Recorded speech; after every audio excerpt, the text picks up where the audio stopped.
पिछले एक साल से पूरा देश कोरोना से लड़ाई लड़ रहा है और इसी लड़ाई के दौरान अलग अलग राज्यों के अलग अलग रिजल्ट सामने आए।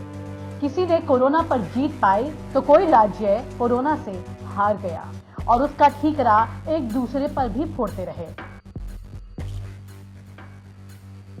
राज्यों के बीच कोरोना की लड़ाई भी तेजी से चलती रही। आपको याद होगा कि उत्तर प्रदेश और दिल्ली के बीच किस तरह से कोरोना वॉर हुई थी। हजारों लाखों लोग सड़क पर आ गए थे और आपको याद होगा कि किस तरह से महाराष्ट्र की स्थिति बदतर हो गई थी, तो कभी दिल्ली की स्थिति बदतर हो गई थी, तो कभी मध्य प्रदेश के हालात बुरे हो गए थे। लेकिन इस सब के बीच में कई बार उत्तराखंड ने बाजी मारी थी और बेहतर नियंत्रण के चलते अपने राज्य में लोगों की सुरक्षा की थी। तो वहीं पर उत्तर प्रदेश के मुख्यमंत्री योगी आदित्यनाथ के बारे में भी ये चर्चाएं हुई कि उन्होंने कोरोना पर जीत पाई, यानी कि प्रदेश में कोरोना ज्यादा फैलने नहीं दिया। लेकिन क्या ये वाकई में योगी आदित्यनाथ के नाम पर जीत के तौर पर दर्ज हो पाएगा? क्योंकि फिलहाल के आंकड़े अब योगी आदित्यनाथ के हाथ से बाहर जा रहे हैं। आपको याद दिला दें कि योगी आदित्यनाथ यानी कि उत्तर प्रदेश सरकार ने पिछले एक साल में वो तमाम फैसले लिए जो कि केंद्र सरकार ने लिए, या यूं कहें कि केंद्र सरकार जो फैसले लेती रही उन्हीं फैसलों को पीछे पीछे योगी आदित्यनाथ भी वैसे ही फॉलो करते रहे और उसी के मुताबिक चलते रहे। लेकिन इस वक्त उत्तर प्रदेश में कोरोना के हाल बेहाल हो चुके हैं और योगी आदित्यनाथ जो कि अभी तक केंद्र को अपने सामने उदाहरण के तौर पर लेकर चल रहे थे, अब शायद वो अपनी पटरी से उतर गए हैं और समझ नहीं पा रहे कि कोरोना के इन हालातों को किस तरह से काबू किया जाए। आइए आपको बता देते हैं कि इस वक्त उत्तर प्रदेश की क्या स्थिति है। पिछले 24 घंटे में कोरोना के 2600 नए केसेस मिले हैं। सरकार गहन चिंता में चली गई है क्योंकि अभी तक उत्तर प्रदेश में इतने मामले कोरोना के एक बार भी नहीं आए थे। उत्तर प्रदेश में 24 घंटों में कोरोना 2600 नए मामलों के साथ सामने आ रहा है और अचानक बढ़े इस संक्रमण से मुख्यमंत्री जी चिंतित हो उठे हैं। प्रदेश के अपर मुख्य सचिव चिकित्सा एवं स्वास्थ्य अमित मोहन प्रसाद ने कहा है कि प्रदेश में कल एक दिन में कुल 1,24,135 सैंपल की जांच की गई। उन्होंने बताया कि प्रदेश में पिछले 24 घंटे में कोरोना से संक्रमित 2600 नए मामले आए हैं। ये सरकारी आंकड़े हम आपको बता रहे हैं।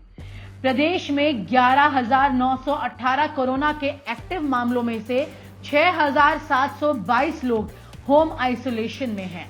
निजी चिकित्सालयों में 287 मरीज अपना इलाज करा रहे हैं।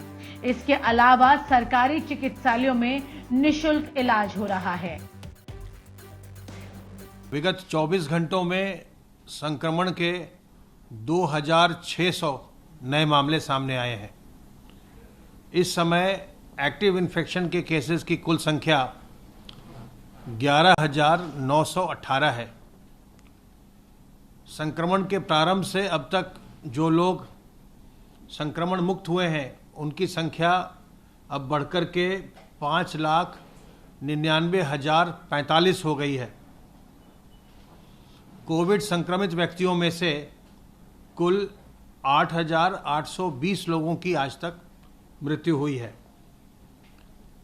कल प्रदेश में 1,24,135 सैंपल्स की जांच की गई और अब तक कुल मिलाकर 3,49,22,434 सैंपल्स की जांच की जा चुकी है।